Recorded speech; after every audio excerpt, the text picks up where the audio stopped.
저는 미국 텍사스에서 산 적이 있어요. 지금은 한국에서 살지만 예전에 2019년에 잠깐 남편하고 같이 텍사스에서 산 적이 있어요. 그때 한국에서 할 수 없는 재미있는 경험들을 많이 했어요. 오스틴의 콜로라도 강에서 카누를 탄 적이 있어요. 한국에서도 카누를 탈 수 있지만 한강은 콜로라도 강처럼 깨끗하지 않아요. 그리고 한강은 너무 넓고 깊어서 카누를 타기에는 좀 위험해요.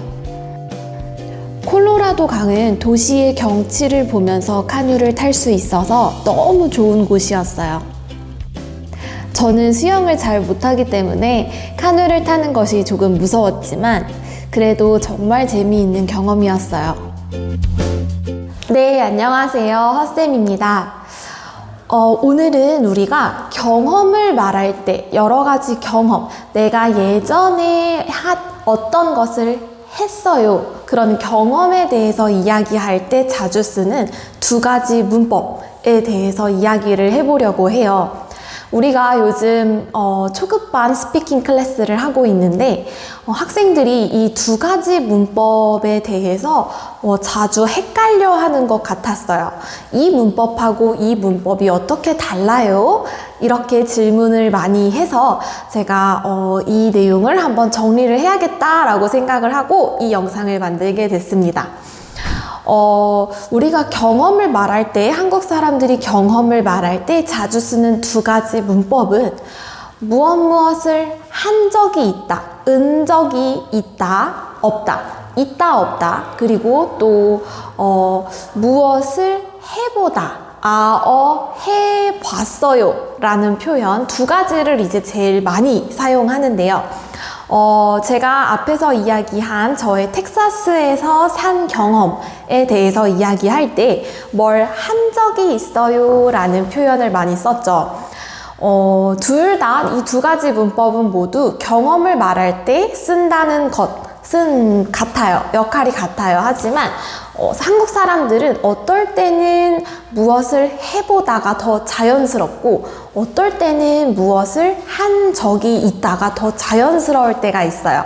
그래서 이 두 가지 문법을 한번 정리해 보려고 합니다. 먼저 무엇을 한 적이 있어요, 은 적이 있다 라는 표현의 특징은요, 제가 텍사스에서 살았어요 라는 이야기를 했어요. 맞아요? 그런데 이 경험은 저한테는 특별한 경험이에요. 그럴 때 우리 이 문법을 자주 사용해요. 어떤 특별해요 경험을 말할 때. 예를 들어서 저는 한국 사람이에요. 저는 한국 사람이에요. 저는 한국 사람하고 이야기한 적이 있어요. 이렇게 말하면 좀 이상해요. 네, 저한테는 한국 사람하고 이야기를 하는 것이 특별하지 않아요. 그래서 이때는 이 문법을 사용하는 것이 조금 어색합니다.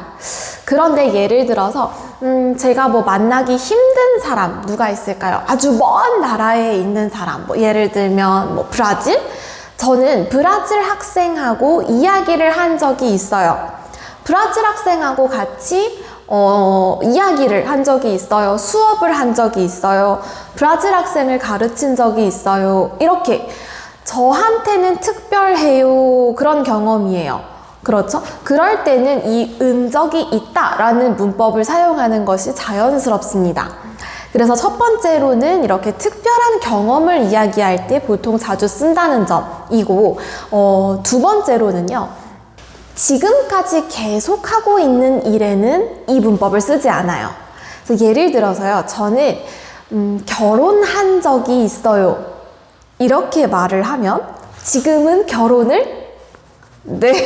지금은 결혼한 적이 있어요. 하지만 지금은 결혼하고 있어요가 아니에요. 이혼했어요. 그런 뜻이 돼요. 저는 결혼한 적이 있어요. 이렇게 말하면 그래서 좀 어색한 문장, 아니면 이혼한 사람들이 이렇게 문장을 자주 사용합니다.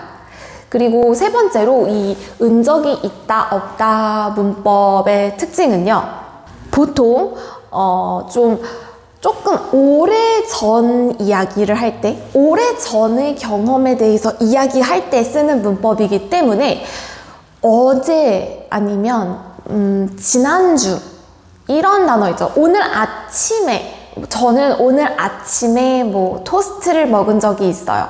저는 오늘 아침에 뭐 특별한 음식 뭐 있을까요? 고기를 먹은 적이 있어요. 뭐 이렇게 말을 하면 좀 어색해요. 이 경험을 말할 때는 좀 오래된 기억, 그리고 딱 그 특별한 시간, 언제, 이렇게 정확하게 시간을 말하면 좀 어색해요. 저는 아침에 삼겹살을 먹은 적이 있어요. 이런 문장은 괜찮지만 저는 어제 아침에 삼겹살을 먹은 적이 있어요. 이렇게 말을 하면 좀 어색합니다. 그래서 이 문법은 좀 오래된 과거, 오래된 기억을 말할 때, 그럴 때 자주 쓰는 문법이에요.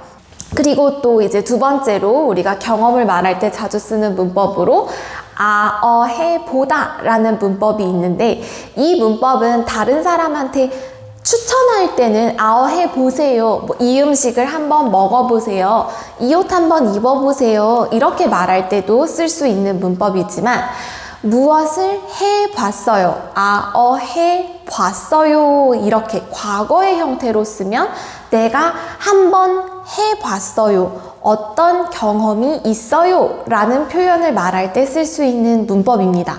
그래서 저는 한국 음식을 먹어봤어요, 이렇게 말하면 예전에 한국 음식을 먹었어요, 그런 경험이 있어요, 이렇게 말할 때 쓸 수 있는 문법이에요.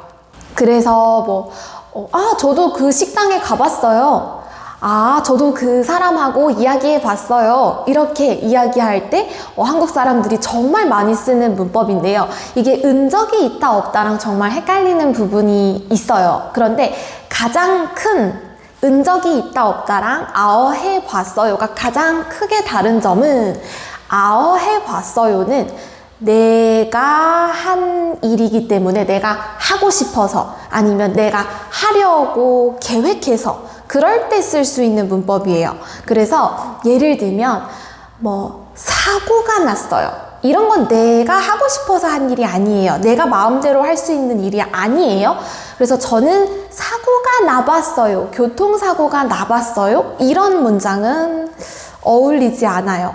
저는 교통사고가 난 적이 있어요, 이렇게 말하는 건 괜찮은데, 저는 교통사고가 나봤어요, 이렇게 말하면 이상해요. 네. 그래서 예를 들어서 어떤 사고나 아니면 날씨나, 예를 들어서 텍사스에서 눈이 왔어요. 좀 특별해요. 그럴 때 텍사스에 눈이 와봤어요, 이렇게 말하면 좀 이상해요. 하지만 텍사스에서 눈을 맞아봤어요, 눈을 맞는 것은 내가 밖에 나가서 눈을 구경해야지, 눈을 맞아야지, 이렇게 내가 생각하고 하고 싶어서 한 일이에요. 그럴 때는 해봤어요를 써도 괜찮습니다. 네, 오늘은 이렇게 한국 사람들이 경험을 말할 때 쓸 수 있는 두 가지 문법에 대해서 연습을 해봤는데요. 뭘 한 적이 있다 없다, 그리고 무엇을 해보다, 해보다, 두 가지 문법에 대해서 연습을 해봤습니다. 우리 패트레온 페이지가 있어요. 그 페이지에 오시면 제가 이 두 가지 문법에 대해서 여러 가지 예문, 이 두 가지 문법하고 잘 어울리는 단어와 자주 쓸 수 있는 예문들을 정리해 놓은 핸드아웃이 있습니다. 그래서 좀 더 궁금한 사람, 더 자세하게 알고 싶은 사람들은 우리 패트레온 페이지를 방문해 주시면 좋겠습니다. 네, 오늘은 여기까지 하고 우리는 다음 비디오에서 만나요.